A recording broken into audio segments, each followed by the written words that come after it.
It's news time. Information is power. The current. The news headline. Did Tinubu call Buhari agent of destabilization? Yes. Tribune writes. A quotation in which Bola Ahmed Tinubu called Muhammadu Buhari a bigot and agent of destabilization has resurfaced on social media and is being shared by people who are opposed to Tinubu's presidential aspirations. But Tinubu supporters are countering the quotation with a February 7, 2020 rebuttal by Tinubu's media aide by the name of Tunde Rahman, who said the quote is fictitious and the handiwork of merchants of hate and fake news. He also challenged people to provide evidence where Tinubu ever said those words. In my February 8, 2020 column titled Unkind Things U.S. Diplomatic Cables reported Tinubu to have said about Buhari. I took up Tunde Rahman's challenge and showed Tinubu indeed said what he quoted to have said and was. In response to requests from people who missed the column when it was first published, I am sharing a slightly modified version of it again. I should add that it was Ruben Abati, Goodluck Jonathan media advisor, who, in a December 29, 2014 tweet, first brought attention to what Buhari said, to what Tinubu said about Buhari. Buhari and his ilk are agents of destabilization. Bola Tinubu. Has this changed? Source: Public Library of U.S. Diplomacy, WikiLeaks, Cable 2003, February 21, 1509, Friday. Interesting, he wrote. But the quotation that has been making the social media round goes thus: Muhammadu Buhari is an agent of destabilization, an ethnic bigot, and a religious fanatic, who, if given the chance, would ensure the disintegration of the country. His ethnocentrism would jeopardize Nigeria's national unity. I have been slightly different lexical variations of these quotes, but the essential sentiment is unchanged. Even before Abati publicized it, I have been familiar with it since 2011 because I combed WikiLeaks at the time for material on Nigeria. Since Rahman was bold enough to challenge those behind it to mention Buhari made the remark, let me offer some help. Tinubu didn't say those words at a new conference, as some people have inaccurately claimed. He was quoted to have said them in the confidential diplomatic cable that the United States Consul General to Nigeria sent to his bosses back home on Friday, February 21, 2003.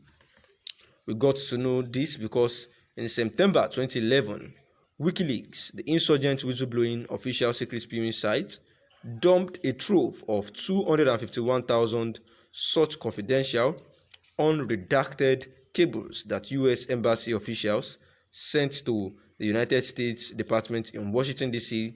from all over the world. And the February 21, 2003 confidential cable, which can be found here, the U.S. Consul General to Nigeria reported Tinubu to have said Buhari was an ethnocentric agent of destabilization who would strain Nigeria's unity if he became president. He also said the Southwest would support Obasanjo against Buhari, which it did because Tinubu and his group didn't want the spread of Sharia, which Buhari supported and which Obasanjo countered, and because even though Obasanjo was unlikable, he was Yoruba and Buhari wasn't. Looks to me like Tinubu was guilty of the same crime of ethnocentrism he accused Buhari of. The cable reads, turning to the presidential contest, Tinubu disclosed that he does not like President Obasanjo because he contributed to the end of democracy in Nigeria during his tenure as a military president and is now benefiting from that history. That said, Tinubu admitted that he and his party, the Alliance for Democracy, must support Obasanjo. Southwest Nigeria is Yoruba land and the president is Yoruba. Tinubu's party had no choice since it has not fielded a presidential candidate Moreover, Obasanjo is the only candidate who stands a chance of blocking his rival, General Muhammadu Buhari, whose ethnocentrism would jeopardize Nigeria's national unity. Buhari and his ilk are agents of destabilization and who by far is worse than Obasanjo. Tinubu and many other governors are therefore implementing a strategy to re-elect Obasanjo, partly in an effort to prevent Sharia from spreading. Tinubu predicted that the president will follow his own course if re-elected, since he will not need as many friends the second time around. Incidentally, Tinubu had really kind words to say about Atiku Abubakar throughout his interactions with the Consul General. Tinubu praised the Vice President Atiku Abubakar, who he has known for many years. The Consul General wrote, elaborating on his knowledge of the VP. Tinubu said he has known and understood the VP even before his entry into politics. Atiku is a detribalized politician who knows where he is going and how to build bridges to get there. The Consul General also wrote that Tinubu credits his going into politics to Atiku personal encouragement. You won't guess that going by the way they and their agents tore at each other, or at least pretended to, in the last presidential election. Anyway, my search of WikiLeaks archive with the keyword Bola Tinubu turned up several other unflattering characterizations Tinubu made of Buhari to Americans.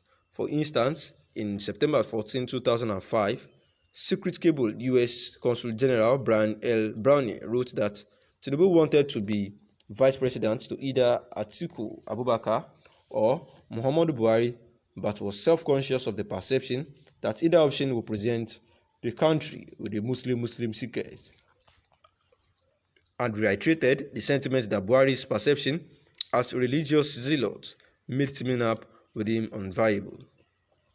While Tinubu did not see this, being a vice presidential candidate, as a big problem with Atiku due to Atiku's noted religious laxity and his pro-Western outlook, it would be heavy cross to bear for a Buhari-Tinubu ticket because of the perception in some southern Nigeria minds that Buhari is a religious zealot, Brownie wrote. Because of this factor, Tinubu asserted that he had begun to shift focus and which had exclusively on the vice presidency to see the Senate as a nice place to land upon, exiting the governor's mansion. Again, in a confidential cable sent on Thursday, April 12, 2007, the Consul General reported Tinubu to have described Buhari as a fascist during an April 9, 2007 meeting. Tinubu stressed that he had no qualms about PDP presidential candidate Umaru Yar'Adua winning the election. The Consul General wrote, yet Tinubu was adamantly opposed to ANPP presidential candidate Muhammadu Buhari. In the recent news story, Buhari called the PDP government fascist. Tinubu sarcastically mentioned that he would take Buhari's epithet as being accurate, for who better to identify a fascist than another one. And this is an analysis that proves that Buhari truly called him that Tinubu actually called Buhari a destabilization. Thanks for listening.